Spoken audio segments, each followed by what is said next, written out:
Hi ಎಲ್ರಿಗೂ ನಮಸ್ಕಾರ. Share market in Kannada ಚಾನೆಲ್ಗೆ ನಿಮಗೆ ಸ್ವಾಗತ. ಮುಂದಿನ ವಾರ 4 ಮೇನ್ ಬೋರ್ಡ್ IPOಗಳು ಸಬ್ಸ್ಕ್ರಿಪ್ಷನ್ಗೆ ಓಪನ್ ಆಗ್ತದೆ. ಸೊ ಕಳೆದ ತಿಂಗಳಲ್ಲಿ ಅಷ್ಟಾಗಿ ನಮಗೆ IPOಸ್ಗಳು ನೋಡೋದಕ್ಕೆ ಸಿಕ್ಕಿರಲಿಲ್ಲ. ಮತ್ತೆ ಈಗ IPO ಸೀಸನ್ ಸ್ಟಾರ್ಟ್ ಆಗ್ತದೆ. ಸೊ ಸೋಮವಾರದ ದಿನ 2 ಮೇನ್ ಬೋರ್ಡ್ IPOಗಳು ಓಪನ್ ಆಗುತ್ತೆ. ಮೊದಲನೇದಾಗಿ clean Max Enviro energy solutions ಹಾಗೆ ಎರಡನೇ ಕಂಪನಿ ಶ್ರೀರಾಮ್ ಟ್ವಿಸ್ಟೆಕ್ಸ್ ಆಗಿರುತ್ತೆ. ಸೊ ಎರಡೂ ಕಂಪನಿಗಳ ಕಂಪ್ಲೀಟ್ ಅನಾಲಿಸಿಸ್ ಅನ್ನ ಈ ಒಂದು ವಿಡಿಯೋನಲ್ಲಿ ನಾನು ನಿಮಗೆ ಪ್ರೊವೈಡ್ ಮಾಡ್ತೀನಿ. ಬಿಸ್ನೆಸ್ ಮಾಡೆಲ್ ಯಾವ ರೀತಿಯಲ್ಲಿದೆ, ಫಿನಾನ್ಷಿಯಲ್ಸ್ ಯಾವ ರೀತಿಯಲ್ಲಿ ಕಾಣಿಸ್ತಿದೆ, ಕಾಂಪಿಟೇಟರ್ಸ್ಗಳಿಗೆ ಕಂಪೇರ್ ಮಾಡಿದಾಗ ವ್ಯಾಲ್ಯೂಷನ್ ಜಸ್ಟಿಫೈ ಆಗುತ್ತಾ, ಹಾಗೆ IPO ಇಶ್ಯೂ ಸೈಜ್ಗಳು ಎಷ್ಟಿರುತ್ತೆ ಅದರ ಬಗ್ಗೆ ಕೂಡ ಕಂಪ್ಲೀಟ್ ಇನ್ಫಾರ್ಮೇಷನ್ ನಿಮಗೆ ಸಿಗುತ್ತೆ. ಕೊನೆಯಲ್ಲಿ ಎಷ್ಟು ಗ್ರೇ ಮಾರ್ಕೆಟ್ ಪ್ರೀಮಿಯಂ ನೋಡೋದಕ್ಕೆ ಸಿಗ್ತದೆ, ಒಳ್ಳೆ ಒಂದು ಲಿಸ್ಟಿಂಗ್ಸ್ ಅನ್ನ ಎಕ್ಸ್ಪೆಕ್ಟ್ ಮಾಡ್ಬೋದಾ ಅಥವಾ ಲಾಂಗ್ ಟರ್ಮ್ ಪರ್ಸ್ಪೆಕ್ಟಿವ್ ಅನ್ನ ಇಟ್ಕೊಂಡು ಈ ಕಂಪನಿಗಳಲ್ಲಿ ಇನ್ವೆಸ್ಟ್ ಮಾಡ್ಬೋದಾ, ಅದ್ರ ಬಗ್ಗೆ ನಿಮಗೆ ಮಾಹಿತಿ ಸಿಗುತ್ತೆ. ಸೊ ಮೊದಲನೇ IPO Clean Max Enviro Energy ಸೊಲ್ಯೂಷನ್ಸ್ನ IPO ಆಗಿರುತ್ತೆ. ಇವರು ರಿನ್ಯೂವೇಬಲ್ ಎನರ್ಜಿ ಪ್ರೊವೈಡರ್ ಕಂಪನಿ ಆಗಿರ್ತಾರೆ. ಸೊ ಕಂಪನಿಯ ಟೋಟಲ್ ಕೆಪಾಸಿಟಿ ಇಲ್ಲಿವರೆಗೂ 2.54 ಗಿಗಾವ್ಯಾಟ್ನಷ್ಟು ಇದೆ. ಇದು ಆಪರೇಷನಲ್ ಆಗಿದೆ. ಸೊ ಇನ್ನು 2.53 ಗಿಗಾವ್ಯಾಟ್ನಷ್ಟು ಪವರ್ ಪ್ರೊಡಕ್ಷನ್ನ ಪ್ಲಾನ್ಸ್ ಇದೆ. ಅದು ಎಕ್ಸಿಕ್ಯೂಷನ್ ಸ್ಟೇಟ್ನಲ್ಲಿದೆ. ಆದಷ್ಟು ಬೇಗ ಅದು ಕೂಡ ಆಪರೇಷನಲ್ ಆಗುತ್ತೆ.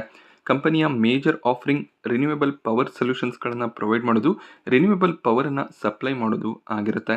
ಇದರ ಜೊತೆಯಲ್ಲಿ ಎನರ್ಜಿ ಸರ್ವಿಸಸ್ಗಳನ್ನು ಕೂಡ ಪ್ರೊವೈಡ್ ಮಾಡ್ತಾರೆ. ಕಾರ್ಬನ್ ಕ್ರೆಡಿಟ್ ಸೊಲ್ಯೂಷನ್ಸ್ಗಳನ್ನು ಪ್ರೊವೈಡ್ ಮಾಡೋದು ಇದು ಕೂಡ ಕಂಪನಿಯ ಬಿಸ್ನೆಸ್ ಆಗಿರುತ್ತೆ.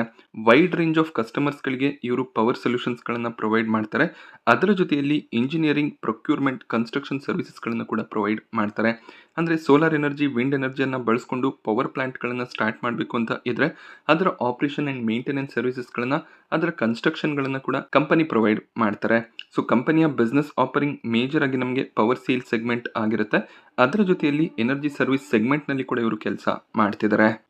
ಸೊ IPO 23 ಫೆಬ್ರವರಿ ಸೋಮವಾರ ಓಪನ್ ಆಗುತ್ತೆ. 25 ಫೆಬ್ರವರಿ ಬುಧವಾರದವರೆಗೂ ಈ ಒಂದು IPOನಲ್ಲಿ ನೀವು ಅಪ್ಲೈ ಮಾಡ್ಬೋದು.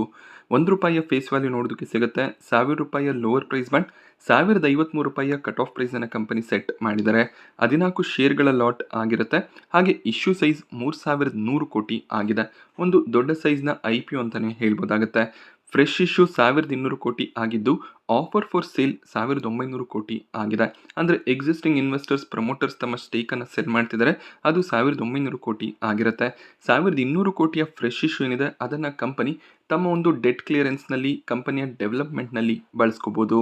1200 ಕೋಟಿಯ ಫ್ರೆಶ್ ಇಶ್ಯೂ ಏನಿದೆ ಅದರಲ್ಲಿ 1100 ಕೋಟಿ ಅರೌಂಡಲ್ಲಿ ಅಮೌಂಟನ್ನು ತಮ್ಮ ಡೆಟ್ಟನ್ನು ಕ್ಲಿಯರ್ ಮಾಡೋದ್ರಲ್ಲೇ ಬಳಸ್ಕೋತಿದ್ದಾರೆ. ಅಂದರೆ ಕಂಪನಿಯ ಡೆಟ್ ಇನ್ಕ್ರೀಸ್ ಆಗ್ತಿರೋದ್ರಿಂದ ಇಲ್ಲಿ IPO ಮೂಲಕ ಅಮೌಂಟನ್ನು ಜನರೇಟ್ ಮಾಡಿ ಡೆಟ್ ಕ್ಲಿಯರ್ ಮಾಡುವಂಥ ಪ್ಲಾನ್ಸ್ ಇದೆ. ಜನರಲ್ ಕಾರ್ಪೊರೇಟ್ ಪರ್ಪಸ್ನಲ್ಲಿ ಸ್ವಲ್ಪ ಅಮೌಂಟ್ನ ಬಳಕೆ ಆಗುತ್ತೆ. ಸೊ ಕಂಪನಿಯ ಡೆವಲಪ್ಮೆಂಟ್ಗೆ ಯಾವುದೇ ಒಂದು ಅಮೌಂಟ್ ಹೋಗ್ತಿಲ್ಲ. ಈ ಒಂದು ಪಾಯಿಂಟನ್ನು ಕೂಡ ಅಬ್ಸರ್ವ್ ಮಾಡಬೇಕಾಗುತ್ತೆ. ಸೊ ಮಿಕ್ಕಿರುವಂಥ 1800 ಕೋಟಿ ಏನಿದೆ ಅದು ಯಾರೆಲ್ಲ ಶೇರ್ಸ್ಗಳನ್ನು ಸೆಲ್ ಮಾಡ್ತಾರೆ ಅವರಿಗೆ ಹೋಗುತ್ತೆ. ಸೊ IPO ಲಾಟ್ ಸೈಜನ್ನು ಅಬ್ಸರ್ವ್ ಮಾಡಿದಾಗ ರಿಟೇಲ್ ಕ್ಯಾಟಗರಿಯಲ್ಲಿ ಮಿನಿಮಮ್ ಒಂದು ಲಾಟ್ಗೆ ಅಪ್ಲೈ ಮಾಡಬೇಕು. ಅದಕ್ಕೆ ನಿಮಗೆ ₹14,742 ಬೇಕಾಗುತ್ತೆ. ಮ್ಯಾಕ್ಸಿಮಮ್ ರಿಟೇಲ್ ಕ್ಯಾಟಗರಿಯಲ್ಲಿ 13 ಲಾಟ್ಸ್ಗೆ ನೀವು ಅಪ್ಲೈ ಮಾಡ್ಬೋದು. 13ಕ್ಕಿಂತ ಹೆಚ್ಚಿನ ಲಾಟ್ಸ್ಗೆ ಅಪ್ಲೈ ಮಾಡ್ತೀರಾ ಅಂದರೆ HNI ಕ್ಯಾಟಗರಿಯಲ್ಲಿ ಅಪ್ಲೈ ಮಾಡಬೇಕಾಗುತ್ತೆ. ಅಲಾಟ್ಮೆಂಟ್ ಡೇಟ್ 26 ಫೆಬ್ರವರಿ ಆಗಿರುತ್ತೆ. ಅಲಾಟ್ಮೆಂಟ್ ಸಿಕ್ಕಿಲ್ಲ ಅಂದರೆ ನಿಮ್ಮ ಬ್ಯಾಂಕಲ್ಲಿ ಬ್ಲಾಕ್ ಆದಂಥ ಅಮೌಂಟ್ 26 ಅಥವಾ 27 ಫೆಬ್ರವರಿಗೆ ರೀಫಂಡ್ ಆಗುತ್ತೆ. ಅಲಾಟ್ಮೆಂಟ್ ಸಿಕ್ಕಿದ್ರೆ ಶೇರ್ಸ್ಗಳು ಡಿಮ್ಯಾಟ್ ಅಕೌಂಟಲ್ಲಿ 27 ಫೆಬ್ರವರಿಗೆ ಕ್ರೆಡಿಟ್ ಆಗುತ್ತೆ. IPO ಲಿಸ್ಟಿಂಗ್ ಡೇಟ್ 2 ಮಾರ್ಚ್ ಆಗಿರುತ್ತೆ. ಕಂಪನಿಯ ಫಿನಾನ್ಷಿಯಲ್ಸನ್ನು ಅಬ್ಸರ್ವ್ ಮಾಡಿದಾಗ ಅಸೆಟ್ನಲ್ಲಿ ಇಯರ್ ಆನ್ ಇಯರ್ ಒಳ್ಳೆ ಒಂದು ಗ್ರೋತ್ ನೋಡೋದಕ್ಕೆ ಸಿಕ್ಕಿದೆ. ಅದೇ ರೀತಿಯಲ್ಲಿ ಕಂಪನಿಯ ರೆವೆನ್ಯೂಸ್ ಕೂಡ ಕನ್ಸಿಸ್ಟೆಂಟ್ ಆಗಿ ಇನ್ಕ್ರೀಸ್ ಆಗ್ತಾ ಬರ್ತಿದೆ. ಸೊ 2026ರ ಫಿನಾನ್ಷಿಯಲ್ ಇಯರ್ನ 2 ಕ್ವಾರ್ಟರ್ನ ಡೇಟಾ ಮಾತ್ರ ನೋಡೋದಕ್ಕೆ ಸಿಗ್ತದೆ. ಹಾಗೆ ಕಂಪನಿಯ ಪ್ರಾಫಿಟ್ಸನ್ನು ಅಬ್ಸರ್ವ್ ಮಾಡಿದಾಗ 2023-24ರ ಫಿನಾನ್ಷಿಯಲ್ ಇಯರ್ನಲ್ಲಿ ಲಾಸ್ ಇತ್ತು. ಅದು 2025ರ ಫಿನಾನ್ಷಿಯಲ್ ಇಯರ್ಗೆ ಪ್ರಾಫಿಟ್ಗೆ ಟರ್ನ್ ಔಟ್ ಆಗಿದೆ. 19 ಕೋಟಿಯಷ್ಟು ಪ್ರಾಫಿಟ್ಸನ್ನು ಡಿಕ್ಲೇರ್ ಮಾಡಿದ್ದಾರೆ. ಹಾಗೆ 2026ರ ಫಿನಾನ್ಷಿಯಲ್ ಇಯರ್ನ ಎರಡೇ ಕ್ವಾರ್ಟರ್ನಲ್ಲಿ 19 ಕೋಟಿಯ ಪ್ರಾಫಿಟ್ಸ್ ಬಂದಿದೆ. ಸೊ ಎಸ್ಟಿಮೇಟ್ಸನ್ನು ಹಾಕಿದಾಗ 30-35 ಕೋಟಿ ಅರೌಂಡಲ್ಲಿ ಪ್ರಾಫಿಟ್ನ ಎಸ್ಟಿಮೇಷನ್ಸ್ ಇದೆ. ಸೊ ಪ್ರಾಫಿಟಬಿಲಿಟಿ ಕಾಣಿಸ್ತಿದೆ. ಲಾಸ್ ಇದ್ದಂಥ ಕಂಪನಿ ಈಗ ಪ್ರಾಫಿಟಬಲ್ ಆಗ್ತಿದ್ದಾರೆ. ಅದೇ ರೀತಿಯಲ್ಲಿ ಕಂಪನಿಯ ಎಬಿಟಾ, ನೆಟ್ವರ್ತ್ ಕೂಡ ಇನ್ಕ್ರೀಸ್ ಆಗ್ತಿದೆ. ಕನ್ಸರ್ನಿಂಗ್ ಸೈನ್ ಅಂದರೆ ಕಂಪನಿಯ ಡೆಟ್, ಸಾಲ ಕೂಡ ಇನ್ಕ್ರೀಸ್ ಆಗ್ತಾ ಬರ್ತಿದೆ. 4,000 ಕೋಟಿ ಇದ್ದಂಥ ಸಾಲ ಈಗ 10,000 ಕೋಟಿಗೆ ಇನ್ಕ್ರೀಸ್ ಆಗಿದೆ. ಸೊ ಇಲ್ಲಿ 1,200 ಕೋಟಿಯಷ್ಟು ಡೆಟ್ಟನ್ನು ಕಂಪನಿ IPOನ ಮೂಲಕ ಕ್ಲಿಯರ್ ಮಾಡ್ತಾರೆ. ಸೊ QIBಗಳಿಗೆ 50% ಆಫರ್ ಇದೆ. ಲಾಸ್ ಮೇಕಿಂಗ್ ಬಿಸ್ನೆಸ್ ಆಗಿತ್ತು, ಈಗ ಪ್ರಾಫಿಟಬಲ್ ಆಗಿದ್ದಾರೆ. ಬಟ್ ಸ್ಟಿಲ್ ರಿಟೇಲ್ ಕ್ಯಾಟಗರಿಯಲ್ಲಿ 35% ಆಫರನ್ನು ಮಾಡ್ತಿದ್ದಾರೆ. ದೊಡ್ಡ ಇಶ್ಯೂ ಸೈಜ್ ಆಗಿರುತ್ತೆ. ಸೊ ರಿಸ್ಕ್ ತಗೊಂಡು ರಿಟೇಲ್ ಕ್ಯಾಟಗರಿಯಲ್ಲಿ 35% ಆಫರನ್ನು ಮಾಡಿದ್ದಾರೆ. HNI ಕ್ಯಾಟಗರಿಯಲ್ಲಿ 15% ಆಫರ್ ಇದೆ. ಸೊ ಇಲ್ಲಿ ಗ್ರೇ ಮಾರ್ಕೆಟ್ ಪ್ರೀಮಿಯಂ ಸ್ವಲ್ಪ ಮಟ್ಟಿಗೆ ಇದ್ದರೆ ಖಂಡಿತವಾಗ್ಲೂ ಅಲಾಟ್ಮೆಂಟ್ನ ಚಾನ್ಸಸ್ ಇರುತ್ತೆ. ಬಟ್ ಪ್ರೀಮಿಯಮ್ಸನ್ನು ಅಬ್ಸರ್ವ್ ಮಾಡಿ ಡಿಸಿಷನ್ಸ್ಗಳನ್ನು ತಗೋಬೇಕಾಗುತ್ತೆ. ಹಾಗೆ ವ್ಯಾಲ್ಯೂಷನನ್ನು ಅಬ್ಸರ್ವ್ ಮಾಡಿದಾಗ ಟೋಟಲ್ ಮಾರ್ಕೆಟ್ ಕ್ಯಾಪ್ 12,300 ಕೋಟಿ ನೋಡೋದಕ್ಕೆ ಸಿಗುತ್ತೆ. ಸೊ ಮಾರ್ಕೆಟ್ ಕ್ಯಾಪ್ನ ಅರೌಂಡಲ್ಲೇ ಸಾಲ ಕೂಡ ನೋಡೋದಕ್ಕೆ ಸಿಗ್ತದೆ. ಈ ರೀತಿಯ ಸಿನಾರಿಯೋಸ್ ಸ್ವಲ್ಪ ರಿಸ್ಕಿ ಆಗಿರುತ್ತೆ. ಪಿ ರೇಷೋ ಅಬ್ಸರ್ವ್ ಮಾಡಿ 365 ಪಿಯಲ್ಲಿ IPOನ ತರ್ತಾ ಇದ್ದಾರೆ. ಇಂಡಸ್ಟ್ರಿ ಪಿ 86 ಅರೌಂಡಲ್ಲಿ ನೋಡೋದಕ್ಕೆ ಸಿಗ್ತದೆ. ಸೊ ಕಂಪನಿಯ competitors Acme solar, NTPC green energy, Adani green energy ಅಂತ ಕಂಪನೀಸ್ ಆಗಿರುತ್ತೆ. ಸೊ ಈ ಕಂಪನಿ ಸ್ವಲ್ಪ ಎಕ್ಸ್ಪೆನ್ಸಿವ್ ವ್ಯಾಲ್ಯೂಷನಲ್ಲೇ IPOನ ತರ್ತಾ ಇದ್ದಾರೆ. ಸೊ ಎಷ್ಟು ಗ್ರೇ ಮಾರ್ಕೆಟ್ ಪ್ರೀಮಿಯಂ ಇದೆ ಅಂತ ಅಬ್ಸರ್ವ್ ಮಾಡಿದಾಗ ಪ್ರೀಮಿಯಂ ಸಾಕಷ್ಟು ಫಾಲ್ ಆಗ್ತಾ ಬರ್ತದೆ. 17ನೇ ತಾರೀಕು ನಮಗೆ 14 ರೂಪಾಯಿ ಅರೌಂಡಲ್ಲಿ ಪ್ರೀಮಿಯಂ ಕಾಣಿಸ್ತಿತ್ತು. ಬಟ್ ಈಗ ಕೇವಲ 3 ರೂಪಾಯಿಯ ಪ್ರೀಮಿಯಂ ಇದೆ. ಸೊ ಹೆಚ್ಚಿನ ಲಿಸ್ಟಿಂಗಿನ ಎಕ್ಸ್ಪೆಕ್ಟೇಷನ್ ಕಾಣಿಸ್ತಿಲ್ಲ. ಸೊ ಕೊನೆ ದಿನದವರೆಗೂ ವೆಯ್ಟ್ ಮಾಡಿ ಆಮೇಲೆ ಡಿಸಿಷನ್ನ ತಗೋಬೋದಾಗುತ್ತೆ. ಈಗ ಒಂದು ಫ್ಲಾಟ್ ಲಿಸ್ಟಿಂಗ್ನ ಎಕ್ಸ್ಪೆಕ್ಟೇಷನ್ ಇದೆ. ಅಟ್ಲೀಸ್ಟ್ 15-20% ಪ್ರೀಮಿಯಮ್ಸ್ ಇದ್ದರೆ ಆಗ ಅಪ್ಲೈ ಮಾಡ್ಬೋದಾಗುತ್ತೆ. ರಿನ್ಯೂವೇಬಲ್ ಸೆಗ್ಮೆಂಟಲ್ಲಿ ಕೆಲಸ ಮಾಡ್ತಿರುವಂಥ ಕಂಪನಿ, ಬಟ್ ಸ್ಟಿಲ್ ಇಲ್ಲಿ ಸಾಕಷ್ಟು ಆಪ್ಷನ್ಸ್ಗಳು ಕೂಡ ಅವೈಲೇಬಲ್ ಇದೆ. ಆ ಕಂಪನಿಗಳಲ್ಲೇ ನಾವು ಇನ್ವೆಸ್ಟ್ಮೆಂಟನ್ನು ಮಾಡ್ಬೋದಾಗುತ್ತೆ. ಸೊ ಸೋಮವಾರ ಬರ್ತಿರುವಂಥ 2ನೇ IPO ಶ್ರೀರಾಮ್ ಟ್ವಿಸ್ಟೆಕ್ಸ್ನ IPO ಆಗಿರುತ್ತೆ. ಈ ಒಂದು ಕಂಪನಿ ಟೆಕ್ಸ್ಟೈಲ್ ಸೆಗ್ಮೆಂಟಲ್ಲಿ ಬರುವಂಥ ಕಂಪನಿ ಆಗಿರ್ತಾರೆ. ಸೊ ಕಾಟನ್ ಯಾನ್ಸ್ಗಳನ್ನು ಮ್ಯಾನುಫ್ಯಾಕ್ಚರ್ ಮಾಡೋದು ರಿಂಗ್ ಸ್ಪನ್ ಕಾರ್ಡೆಡ್ ಯಾನ್ಸ್ ಈ ಕಂಪನಿ ಮ್ಯಾನುಫ್ಯಾಕ್ಚರ್ ಮಾಡ್ತಾರೆ.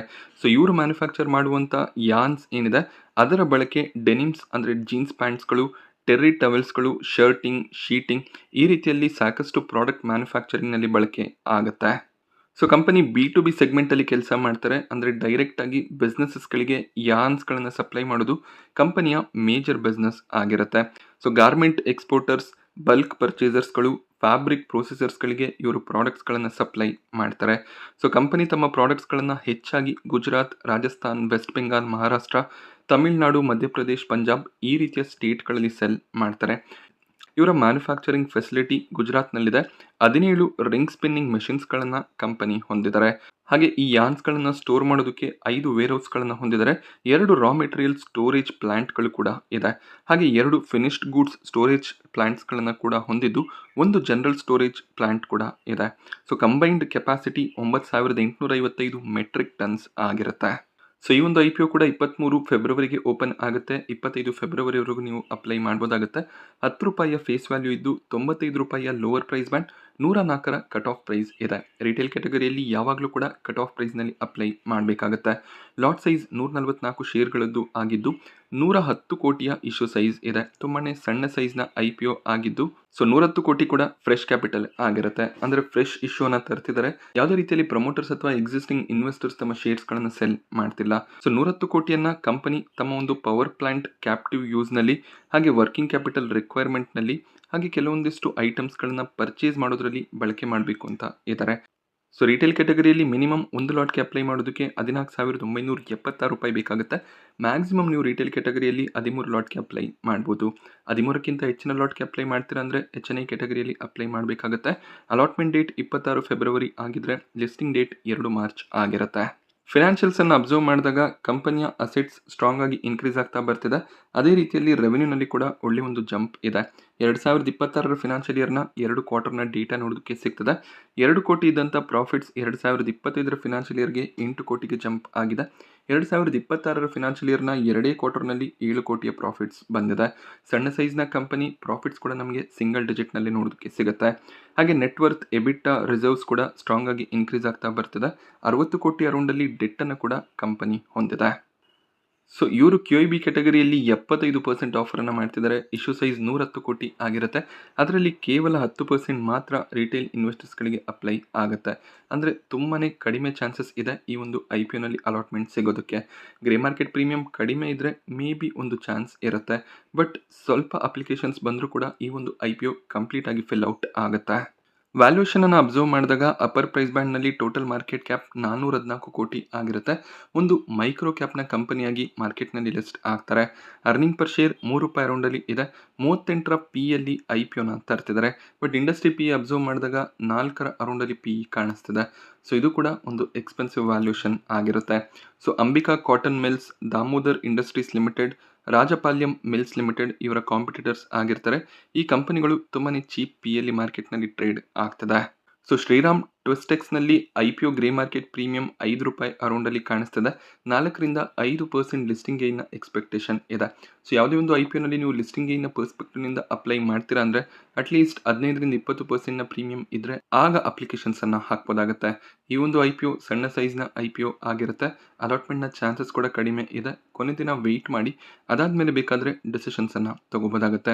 ಸೊ ಈ ಮೇನ್ ಬೋರ್ಡ್ IPOಗಳನ್ನು ಕವರ್ ಮಾಡುವಂಥ ಉದ್ದೇಶ, ಸೊ ಕಂಪನಿಯ ಫಂಡಮೆಂಟಲ್ಸ್ ಗೊತ್ತಿಲ್ಲದೆ ಗ್ರೇ ಮಾರ್ಕೆಟ್ ಪ್ರೀಮಿಯಂ ಎಷ್ಟಿದೆ ಅದರ ಬಗ್ಗೆ ಮಾಹಿತಿ ಇಲ್ಲದೇ ಸುಮ್ಮನೆ IPO ಓಪನ್ ಆಗ್ತದೆ ಅಂತ ಅಪ್ಲೈ ಮಾಡ್ತೀರಾ. ಸೊ ಸ್ವಲ್ಪ ಕಾಷಿಯಸ್ ಆಗಿ IPOಗಳಲ್ಲಿ ಅಪ್ಲೈ ಮಾಡಬೇಕಾಗತ್ತೆ. ಯಾಕೆಂದರೆ ಮೊದಲನೇ ದಿನ ನೀವು ಅಪ್ಲೈ ಮಾಡಿದಾಗ ಕಂಪ್ಲೀಟಾಗಿ IPO ಸಬ್ಸ್ಕ್ರೈಬ್ ಆಗಲಿಲ್ಲ ಅಂದರೆ ನೀವು ಎಷ್ಟು ಲಾಟ್ಸ್ಗಳಿಗೆ ಅಪ್ಲೈ ಮಾಡಿರ್ತೀರಾ ಅಷ್ಟು ಲಾಟ್ಸ್ ನಿಮಗೆ ಅಲಾಟ್ ಆಗುತ್ತೆ.